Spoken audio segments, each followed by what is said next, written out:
Hello everyone, welcome back to Changfied YouTube channel, your trusted source for latest update across South Sudan and beyond. Today we have two major stories coming out of Juba that could shape the future of the peace process, national election and the rule of law in the country. The first story is about former Tanzanian President Jakaya Kikwete, who is currently in South Sudan on what he called a fact-finding mission. According to this report, during his visit, he met President Salva Kiir Mayardit, a senior government official, political stakeholder, and allies of detained opposition leader Dr. Riek Machar. Second, we'll talk about his story is equally important.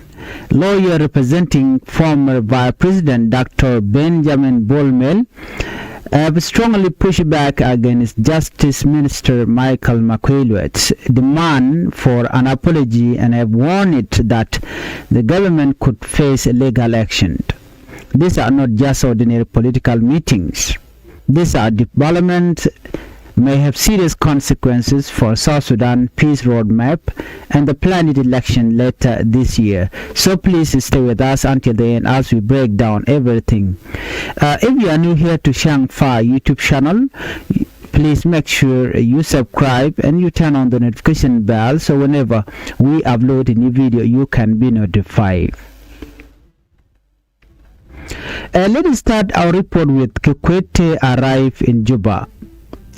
Former Tanzanian President Jakaya arrived in Juba on Wednesday for a three-day visit, a three-day official visit.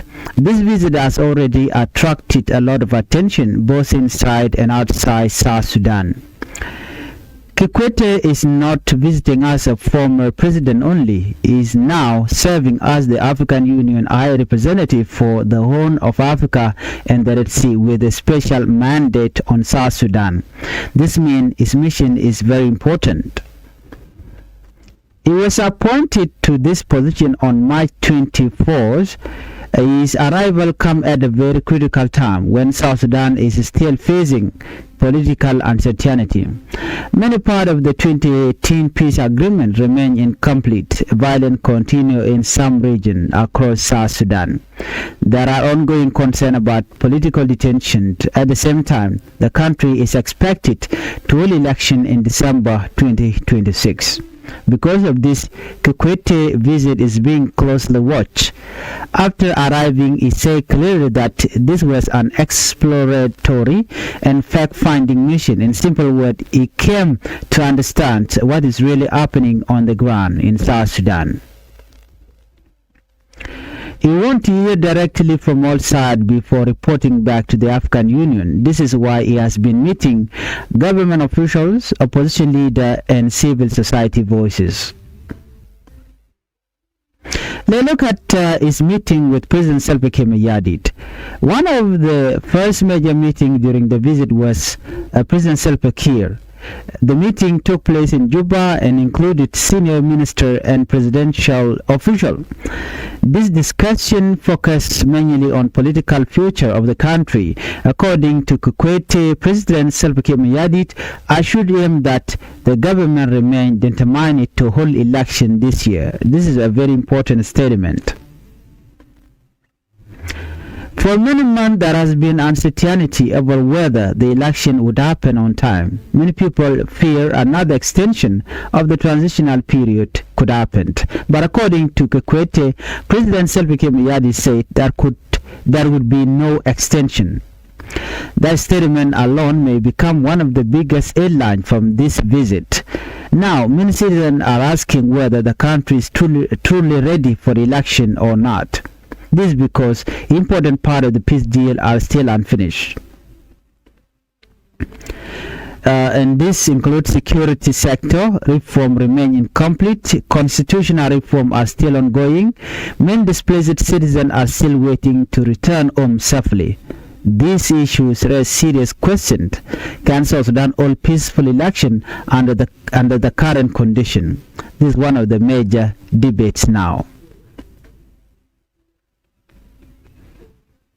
Let us take a moment to look deeper into what this means.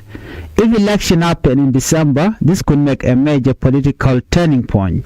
It would be one of the most important movements since independence. However, holding election without full peace implementation could also increase tension. This is why many analysts are calling for careful preparation. The African Union involvement may help create confidence, but the success of the process depends heavily on cooperation between political leaders. Let's look at another meeting with Machar allies in this visit. Another major part of Kikwete his visit was his meeting with officials aligned with Dr. Machar in Juba. This meeting happened on Thursday evening. The delegation was led by Joseph Malual Dong. Several senior SPLMI officials also attended. After the meeting, Malual explained that Kikwete came mainly to gather facts. According to him, no major decisions were made, no commitments were announced, no promises were given. Instead, the meeting focused on discussing the current challenges facing the peace process. Malual said the implementation of the 2010 peace agreement is facing many problems. He said there have been many violations. He also spoke about continuing violence and human rights concerns. This is significant because the opposition side continued to express frustration over the slow progress of the peace deal. A major issue discussed during the meeting was the status of Dr. Machar, the leader of the SPLIU and the Vice President of South Sudan. Dr. Machar remained under house arrest and suspended from office. This continued to be one of the most sensitive political issues in South Sudan. According to Joseph Malual, the issue was raised with Kikwete. However, there was no immediate breakthrough. No clear timeline for release was discussed. This means the matter remained unresolved. For many supporters of the opposition, this remains a major concern. At this point, let us hear from you. Do you believe South Sudan is ready for election this year? Do you think dialogue between Kiir and Dr. Machar can move the peace process forward? Please share your thought in the comment section below. Your voice matters.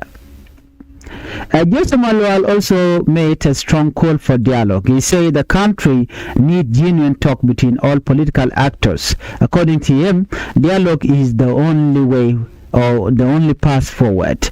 This message is important. Peace agreement can only work when leaders continue talking. Without dialogue, mistrust continue to grow. This is something many South Sudanese citizens have been saying for years. People want peace, people want stability, people want a better future. Kikwete also said that the African Union is ready to support South Sudan. This includes support for election and peace implementation. He said after finishing his meeting, he will report back to the African Union. After that, a joint plan may be developed. This could include political support, technical assistance, and diplomatic pressure. This involvement of the African Union may help move the peace process forward. Now let's move on to our second top story, bull legal battle in Juba. Now let us turn to the second major story.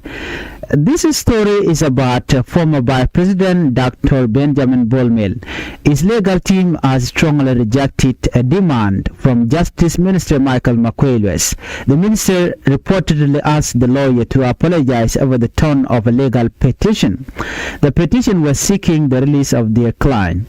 Dr. Bolmel has reportedly been detained since November 2025. Well, there are growing concern over his health. Because of this, his lawyer filed a motion for release, but instead of immediately addressing the petition, the minister reportedly demanded an apology. This has now triggered a serious legal confrontation. Lawyer reject apology. The legal team responded strongly. They say the minister demand has no legal base. According to them, no law was cited. No constitutional provision was mentioned. This, they said, raised serious legal concern. They also insisted that their language in the petition was professional and respectful. They denied any wrongdoing. This part of the story is important because it raised questions about due process and judicial independence. They look at the challenge to detention. The lawyer also challenged the legality of ball mill detention. They argue that any detention beyond 24 hours without court process is unconstitutional. This is a serious legal claim. If proven in court, it could have major consequences. The lawyer warned that the government may face damage if the detention is ruled unlawful. This could potentially become a major legal case. Another major issue raised was judicial independence. The lawyer criticized the minister for copying the Chief Justice in his communication. They say this may interfere with the fairness of future court proceedings.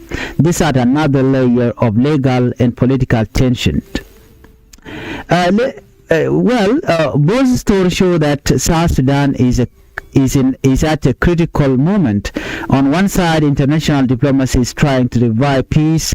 On the other side, domestic legal and political tension remain high. The coming week will be very important. The big question remains: will election happen this year? Will political detainees be released? Will peace talk improved? These are the issues we will continue following closely. If you are new to Changfied YouTube channel, please, I will ask you to help the channel by subscribing, turn on the notification bell so whenever we upload a new video, you can be notified.